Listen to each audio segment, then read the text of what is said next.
What are they like? Even though I wasn't the nervous sort, news that my boyfriend's grandparents were arriving had me nervous. I, Izzy Sage, was a badass bruja with courage out the wazoo, but the stories I'd been told about Mary and Emmett Grimlock were enough to make my insides shrivel faster than the notion of liver for dinner.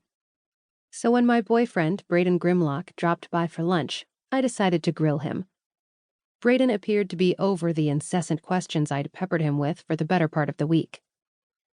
"They're crabby," Braden replied, peeling a banana as he exchanged amused looks with my assistant, Oliver Samuelson, a vampire with attitude and an intense loyalty.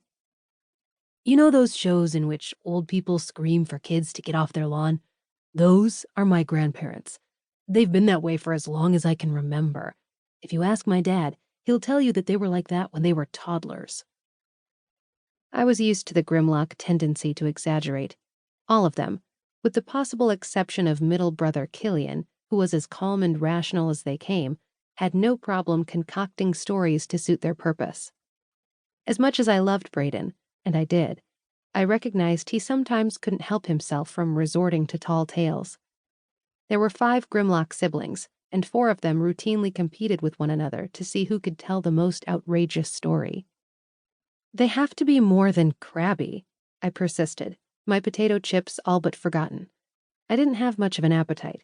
The reality of Grimlocks I hadn't met was enough to turn my stomach, which was saying something, because I'd inherited my grandfather's iron constitution and could eat almost anything.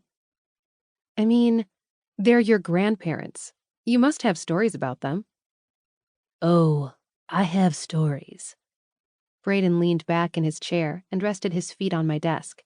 It was a lazy move, one that might have bothered me at a different time. But we were still basking in the afterglow of dropping "I love you" on one another several weeks before. It was as if we couldn't stop smiling, and there were times I swore I saw little hearts dancing over his head. Of course, I have magic at my disposal, so it was possible I placed the hearts there without even realizing it. Hey, stranger things had happened, and right on this very ground. "Killian's soul count for the day is coming in," Oliver volunteered, his eyes on a computer screen as he watched the numbers tick upward. The Grimlocks were Reapers, all of them, including their tempestuous baby sister. And as warden of the Death Gate, the place where the souls crossed over before reaching their final resting place, it was my job to make sure they were all accounted for. I was interested in pressuring Braden for information on his grandparents, but I still had a job to do. "What's the count?" I asked, turning to my own computer. 8. He must have had a busy day." Rather than expressing his agreement that his brother had worked hard, Braden snorted. "Did I ever tell you about the day I absorbed 15 souls in one shift? Now that was working hard." I lifted my chin to study his face over the top of my computer. All the Grimlock children, even the lone girl, boasted the same ridiculous good looks. They had black hair, defined cheekbones, strong chins, and distinctive purple eyes. They joked that they looked like a science experiment gone awry. It was true. It was also criminal how attractive they all were. "I remember your 15-soul day," Oliver volunteered before I could comment. "I believe they all came from the same fire at a senior residential center. I'm not sure that counts. Killian's came from 8 different locations." Braden frowned at the vampire.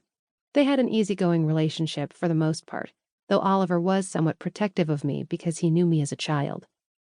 I didn't exactly remember those days. It was before the death of my parents, thanks to a monster coming through the Death Gate and killing them, but I felt a kinship with him that I didn't think possible until we'd been reintroduced upon my return to Detroit to oversee the gate my parents perished protecting. "It was still 15 souls," Braden grumbled. "I mean, has anyone ever beaten that?" "I believe your father absorbed 20 souls in one day," Oliver replied, not missing a beat. Braden's eyebrows migrated up his forehead. "No way!"